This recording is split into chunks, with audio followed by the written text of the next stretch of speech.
இன்னைக்கு என்னம்மா பண்ண போறோம்? இன்னைக்கு பருப்பு போலி பண்ணலாம். அதுக்கு என்ன தேவையான சாமான்கள்னா இந்த 250 ml கப்பால் 2 கப் எடுத்திருக்கோம். அதுக்கு தேவையான சாமான்லாம் சொல்கிறேன் பாருங்க. இந்த மைதா, சிட்டிக்க உப்பு போடணும்,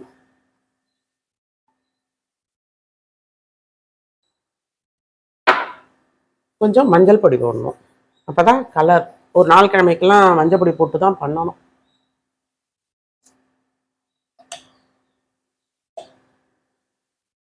நல்லெண்ணெய் கொஞ்சம் விடணும். பாருங்க 2 கரணை மட்டும் விட்டுருக்கேன். இப்போ அந்த மாவை நல்லா கலந்துக்கணும். ஃபஸ்ட்டு கொஞ்சம் எண்ணெய் விட்டுண்டு, நல்லெண்ணெய் விட்டால் தான் இது ரொம்ப சாஃப்டாக வரும், நல்லா வரும். இல்லைன்னா ஓரமெல்லாம் இது ரிஃபைண்ட் ஆயில் அதெல்லாம் யூஸ் பண்ணலாம், பட் அது ஓரமெல்லாம் வடுக்குன்னு இருக்கும். இதெல்லாம் நல்லா சாஃப்டாக வரும் நல்லெண்ணெய் தான். கலந்துன்ட்டு இப்போ ஜலத்தை தெளித்து பழைய அதை பசைய வேண்டியது தான். தேவையான அளவு தண்ணி விட்டுக்கோங்க. கொஞ்சம் இலகினா மாதிரி தான் பிசையணும். போலி மாவு ஊற ஊற தான் நல்லா இழுத்து இழுத்து நம்ம நல்லா பண்ண முடியும்.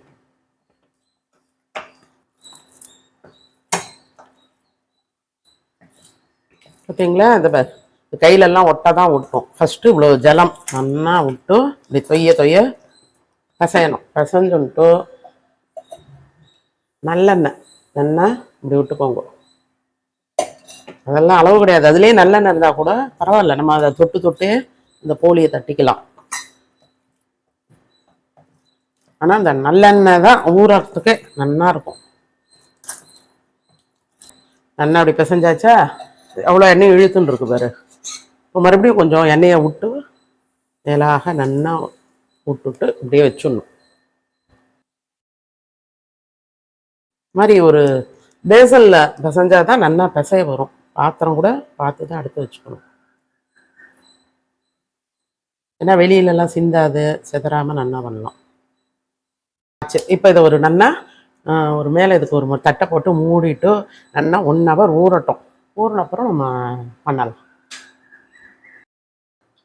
இப்போது இதுக்கு பூரணம் பண்ணுறதுக்கு தேவையான பொருட்கள் நம்ம இன்னைக்கு கடலைப்பருப்பு மெயின் அதுதான். 2 கப்பு மைதா போட்டோம் இல்லையா, அதுக்கு 1 கப்பு கோபுரமாக இப்படி ஓட்ட வேண்டியதுதான்.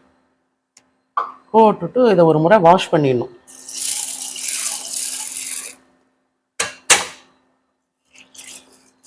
நல்லா ஒரு முறை அளவிட்டு அதுக்கு கதும்ப நல்லா தண்ணியை விட்டு வச்சிடணும். அப்போ தான் நல்லா ஊறும். அப்புறம் இதுக்கு தேவையானது வெல்லம். 1க்கு 2 வெல்லம் கூட போட்டுக்கலாம், நல்லா திதிப்பு வேணுங்கிறவா. அப்படி இல்லைன்னா 1.25 போட்டுக்கோங்க. கம்மியாக வேணுங்கிறவா குறைச்சி போட்டுக்கோங்க. நான் இன்னைக்கு 1க்கு கோபுரமாக நம்ம 2 போட்டிருப்போம் மாவு. அப்புறம் இது 1 போட்டிருக்கேன் கடலைப்பருப்பு கோபுரமாக, அதனால் தலை தட்டி 2 போட்டுக்க போகிறேன் வெல்லம். இது ஆர்கானிக் வெல்லம், அதனால் இதை நான் இதெல்லாம் பண்ண போகிறல, வடிகட்டிலாம் பண்ணவே வேண்டாம். இப்போல்லாம் கிடைக்கிறது உனக்கு ஆன்லைனில் அந்த வெல்லம் அது. அப்புறம் இந்த தேங்காய் துருவல் சும்மா கொஞ்சோண்டு போட போகிறேன், அவ்வளோதான். அப்புறம் ஏலக்காய், நெய் எடுத்துக்கணும், எண்ணெய். இதுக்கு ரிஃபைண்ட் ஆயிலும் நெய்யுமா கலந்துட்டோம்னு வச்சுக்கோ, அது போதும். ரொம்ப வேணும் நெய் தான் பிடிக்கும்ன்றவா நெய்யை கூட விட்டு அதை பார்த்துக்கலாம். அப்படி இல்லைன்னா ரிஃபைண்ட் ஆயிலும் அதோட கலந்துக்கலாம். இவ்வளோதான் அது தேவையான பொருட்கள். நம்ம அதை ஊறட்டும், அதுக்கப்புறம் நம்ம பண்ணுவோம். போலிக்கு ஊற வச்சோம் பாரு கடலைப்பருப்பு, அதை நான் இப்போ வேக விட்டுருக்கேன். அது என்னன்னாக்க ஒரு 10 minutes தான் உனக்கு ஆகும். அவ்வளோ ஒரு கில்லு பதம்பா. இதை இப்படி எடுத்து பருப்பை இப்படி இப்படி நசுக்கணும். பத்தியா இப்படி நெசுங்கிறது இல்லையா, இது போதும். இந்த பதம் தான் கரெக்டாக ஒரு 10 minutes தான் ஆகும், அதுக்கு மேலே ஆகாது. இப்படி தனியாக தான் வேக விடணும். குக்கரில் ரொம்ப தெரிஞ்சவா தான் வேக விடணுமே தவிர பிகினர்ஸ்லாம் 10 நிமிஷம் தான் ஆகுது, அதுக்கு மேலே ஆகாது. இப்படி வேக விட்டுக்கணும். வேக விட்டுட்டு இப்போ இதை ஒரு ஸ்ட்ரெயினரில் போட்டுக்கோங்க, வடிகட்டிடணும்.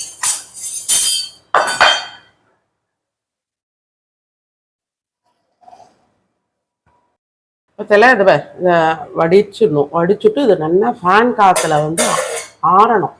கம்ப்ளீட்டாக அந்த சூடுலாம் போகணும். அப்போ தான் இதை நம்ம மிக்சியில் வந்து பரபரன்னு அரைக்க முடியும். இப்போ இந்த வடிகட்டின ஜலம் இருக்குல்ல, இதை வந்து வீணாக்க வேண்டாம். நம்ம ஆற்றுல ரசம் பண்ணும்போது இந்த ஜலத்தை விட்டால் ரொம்ப நல்லாயிருக்கும், வாசனையாக இருக்கும். அந்த பருப்பு கொஞ்சம் போட்டுண்டா கூட அந்த எக்ஸ்ட்ராவாக வளாகும் இல்லையா, ரசத்தை பெருக்குவோமா இல்லையோ கொதிக்க விட்டுட்டு, அப்போ இந்த ஜலத்தை விட்டு பண்ணால் ரொம்ப நல்லாயிருக்கும். இதையும் யூஸ் பண்ணிக்கலாம். இதை வேஸ்ட்டாக கீழே கொட்ட வேண்டாம்.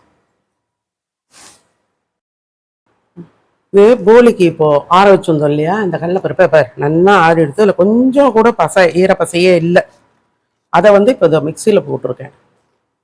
இப்போ இதை நான் அரைச்சின்னு வந்துட்டு உங்களுக்கு காட்டுறேன் பாரு எப்படின்னு. உங்ககிட்ட ஏலக்காய் பொடி இருந்தால் அதை போட்டுக்கோங்க. அப்படி இல்லைன்னா ஏலக்காய் அடியில் போடணும். போட்டுட்டு அதுக்கப்புறம் ஆறின கடலைப்பருப்பை அது மேலே போட்டுட்டு அரைச்சோம்னா நல்லா ஒத்தாப்பில் அரையும். இப்போ பேர் இதை நான் அரைச்சின்னு வந்திருக்கேன். ஏலக்காவையும் ஆற விட்ட கடலைப்பருப்பையும் அரைச்சாச்சு. இந்த மாதிரி உதிராக வரணும். ஃபஸ்ட்டு பல்ஸ் மோடில் ஒரு ஒரு ஒரு 30 செகண்ட் போடுவோம். அதுக்கப்புறம் இந்த பக்கம் மாற்றி மாற்றி ரிவர்ஸ்லேயும் எப்படியுமா அடித்தோம்னா இந்த மாதிரி உதிராக வரும். இதை ஒரு பாத்திரத்தில் போட்டுக்கோங்க. இந்த ஆல்ரெடி ஒரு கப்பு வெல்லம் போட்டேன். ஒரு கப்பு நம்ம கடலைப்பருப்பு எடுத்ததுக்கு 2 வெல்லம் போடணும். அப்போ தான் உரப்பு நல்லா உரைச்சுட்டு இருக்கும் வெல்லம். அப்புறம் இது முங்குற அளவுக்கு நம்ம ஜலத்தை விட்டா போதும். போதும், அவ்வளோதான். இது கரைஞ்சிட்டு இந்த பருப்பை போட்டால் கரெக்டாகிடும். அதை காட்டுறேன் உங்களுக்கு. இதை பற்றியா இந்த வெள்ளம் எல்லாம் நல்லா கரைஞ்சுடுத்தும். இதை நான் வடிகட்ட போகிறதில்ல, ஏன்னா இது ஆர்கானிக் வெல்லம். அதனால் இதில் கல் மண் ஒன்றும் இல்லை. அப்படி நீங்கள் லோக்கல் வெல்லம் ஏதாவது இருந்ததுன்னா அது நீங்கள் கண்டிப்பாக வடிகட்டணும். இல்லைன்னா நரன்னு கல் எல்லாம் கிடைக்கும். இப்போ நெக்ஸ்ட்டு இப்போ பாருங்க, இந்த அரைச்சி வச்சோம் இல்லையா கடலைப்பருப்பு, அதை இதில் போட்டுடணும்.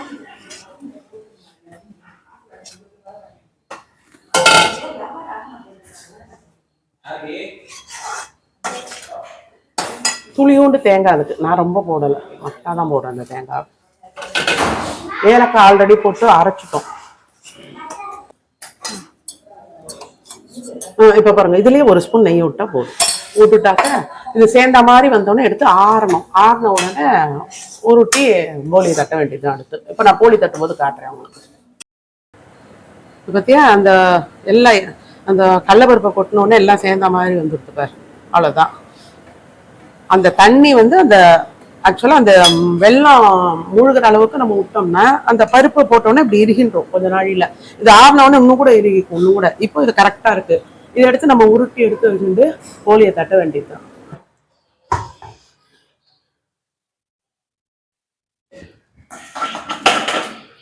இப்போ இதில் நல்லா அந்த அலுமினியம் ஃபாயிலில் வந்து எண்ணெயை தடவிக்கணும். தடவிட்டு இந்த மேல் மாவை இப்படி பரத்திக்கணும்.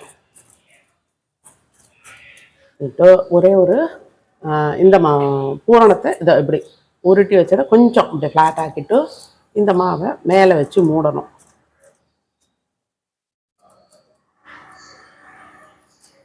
மூடிட்டு நல்லா இப்போ மறுபடியும் நல்லா நம்ம கையில் எண்ணெய் இதுலேயே இருக்கும், இந்த மாவுலேயே இருக்க எண்ணெயே தொட்டுண்டா கூட போதும். நிறைய இருக்கும் இதுலேயே, நம்ம நிறைய விட்டு விழுந்திருக்கோம் இல்லையா. இதை வந்து அப்படியே திருப்பிக்கணும். திருப்பிட்டு ஃபஸ்ட்டு இந்த 3 விரலால் இப்படி இப்படியே தட்டினா இப்போ விரலாக தெரியறது. அதுக்காக தான் இந்த பாம் இதில் வச்சு தான் தட்டணும். தட்டினா ஈவனாக வரும், அங்கங்கே தடிமனாக இருக்காது, இந்த விரல்லாம் விழாது, கண்ணுக்கும் நல்லா இருக்கும் பார்க்குறதுக்கு.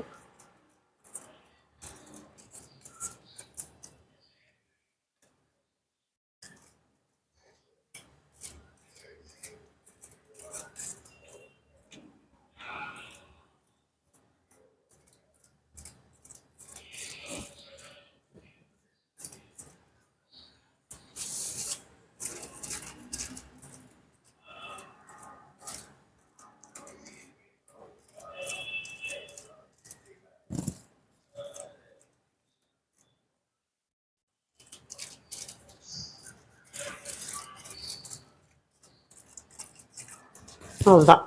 இப்போ இதை கல்லில் போட வேண்டியது தான் அடுத்து.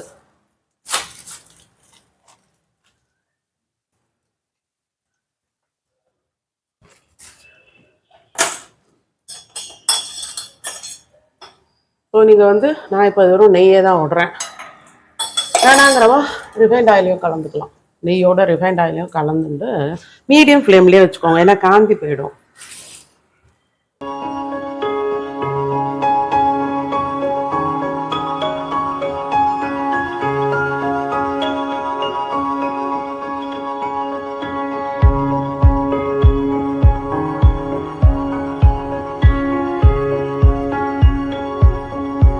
இவர் இப்போ நல்லா இந்த பக்கம் வெந்துடுத்து. இதுதான் கணக்கு. அப்படியே உப்பு ரெண்டு பக்கமும் வெந்தாச்சு. இப்போ இதை என்ன பண்ணோம்னா பாதியாக மடிச்சிடணும். இவர் 4 போலி பண்ணிட்டு இருப்போம். இப்போ இது சூடாக தான் இருக்குது. இப்போ நம்ம சாப்பிட உட்காரும்போது எல்லாருக்கும் ஒன்று ஒன்று போட்டுவிட்டு அதுக்கு மேலே சுட்டு நெய்யை விடணும். நெய்யை விட்டால் எல்லோரும் அதை தொட்டுண்டு அது மேலே ஸ்ப்ரெட் பண்ணிவிட்டு அதை அப்படியே விண்டு சாப்பிடுவா. சிலர் வந்து பால் விட்டுப்பா, வெறும் பால், நம்ம காய்ச்சின பால் இருக்குல்ல, ஆல்ரெடி இதுலேயே ஸ்வீட் இருக்குது, வேணுங்கிறவா வேணும் சொட்டு சர்க்கரையோ வெல்லமோ போட்டுக்கோங்க அந்த பாலில். ஆறுன பாலையை கூட விட்டுக்கலாம், இது சூடாக இருக்குது. இது மேலே விட்டுட்டு அந்த பாலை துவச்சி அதை சாப்பிட்டுப்பா. இதுலேயே டிஃப்ரெண்ட் டைப் போலீஸ்லாம் இருக்குது. இது வந்து பழைய மெத்தடு. இது வந்து நான்லாம் பண்ணுற மெத்தட் இது தான். முதல்ல எங்கள் அம்மா அந்த மாதிரி தான் பண்ணுவாள். அதுக்கப்புறம் தான் எல்லோரும் தேங்காய் போலி, வெறுமை தேங்காய் போலி பண்ணுறது, பள்ளிக்கிழங்கு போலி பண்ணுறது, நட்ஸ் எல்லாம் போட்டு பண்ணுறது, பழங்கள்லாம் போட்டு பண்ணுறது. இதுதான் பேசிக். இதுதான். அப்புறம் நம்ம எது வேணுமானாலும் பண்ணிக்கலாம்.